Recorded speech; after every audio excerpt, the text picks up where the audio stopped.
and liability problems. Fortunately, this lady didn't sue us, but they did have to make a settlement out of court. What I've got to say here is on our ferry, operating of the ferry today, it's a group of volunteers only. The price on the ferry is donations only. We run back and forth as often as there's anybody there. We've run for special occasions, different bicycle groups, motorcycle clubs.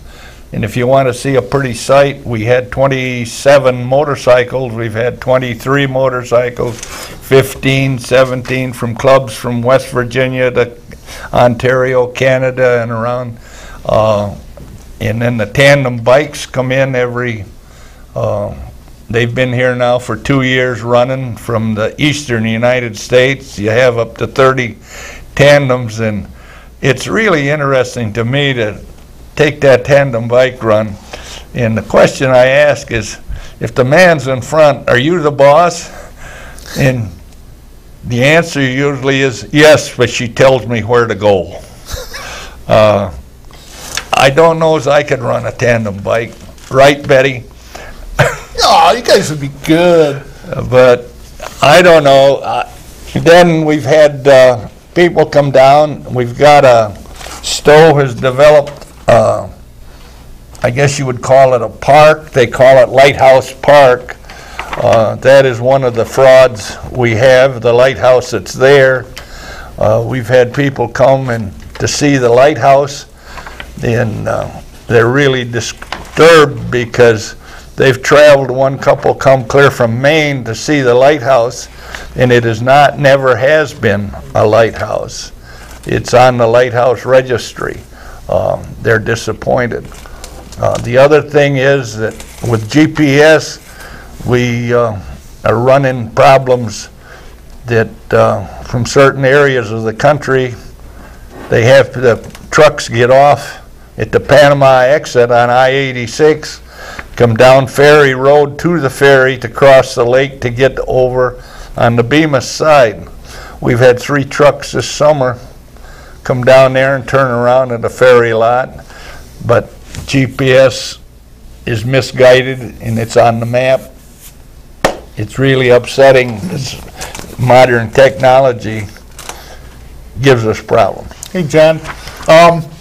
Somebody out here watching wants to join the ferry, be a pilot engineer. How do they do that? Where do you start?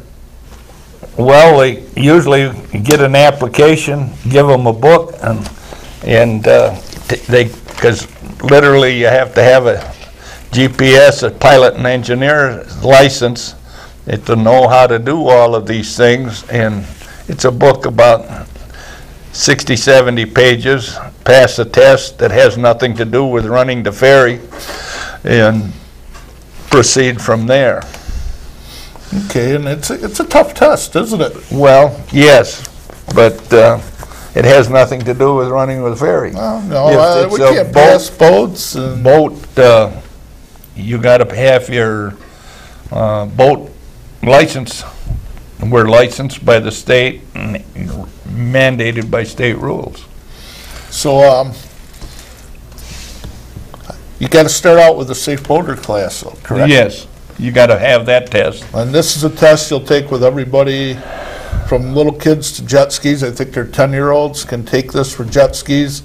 You go in and take an all-day class, take a test, you pass that, and then you can take your pilot engineer's test. And it took me a couple tries, but I did pass last year. You go 30 hours with a captain or pilot that's been running the ferry, and then you're on your own. And I'm pretty sure this year I've learned a lot. It's interesting and fun. The people you meet, and it's a challenge to keep the thing running. Oh yeah, you get all the fun jobs. We break it, you gotta fix it. Well, I don't know. I was so worried that it isn't what you know, it's who you know when it comes to fixing that ferry, because common sense enters into it. And there's people like Bob Matson and his wife Millie there that come up and run the ferry for me whenever I get caught. There's Terry Toy, who just come in, and he's retired school professor, and he's running it not this last year. And of course, you, Randy, and John Weissy, and Sam Jenko, and the boys from the dive team that raised the sea lion, and that group has stood behind us on the ferry and works with us. And, we need and I couldn't. Brian Seaside, Tom Newton. We need a little outside work done. We can call on a diver. Oh We yeah. can get Sam in the lake, get Brian, and But it's the support that this group of men and women that support that. And at this time, I'd like to mention that the Sea Lion, it's same group, but operates the Chautauqua Lake Ferry. yep, we're the Runs Sea that. Lion In the Project. Sea Lion Project Limited. I'd like to add to that. Every time the ferry's been in serious trouble, Sea Lion Incorporated or Limited or whatever you call it, the Sea Lion Group, John, his wife Betty, of course, Paul Stage, Ernie Cowan, and Jenko, any number of a lot of people that I could, but it was always the Sea Lion group that came to the rescue every time. And the ferry's been in trouble many times, but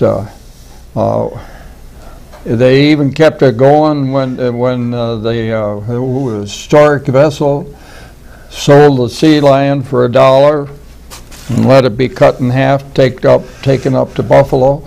And I guess at the same time the Bell was in trouble because of mechanical problems, but somehow they kept the ferry going. And except for maybe a month or two, that ferry's run across there every day except winter time since it was built way back in 1928. Just unreal. Yeah, It'll be run 200 years. If you count the one Yeah. the raft in 1811. Yeah, we're looking for to a 200th year anniversary. And I'm looking for a party. We're gonna have a party. Well, It's a party every We're time gonna I have go up there. Oh yeah, well we're gonna have a big party our there. town supervisor, Sally Carlson, tried to get the Postal Service to make a stamp, but they refused. That was sad. We got like about a minute left here, so I'm just gonna wrap it up. I want to thank you guys for coming. The time goes too fast. Like to thank everybody. I'd like to thank Chuck Kelsey for starting the studio, Chris Ramaker, Devin Taylor, Chris Burt, Jeff Zook, and Mort out there. And I'd like to thank Donald, he's my main cameraman, and just like to thank everybody that's helped out with the show. And I'd definitely like to thank my two guests, John Cheney, my partner in crime, and Art Thomas. So have a good weekend. Enjoy this beautiful weather. I'm Randy Burt.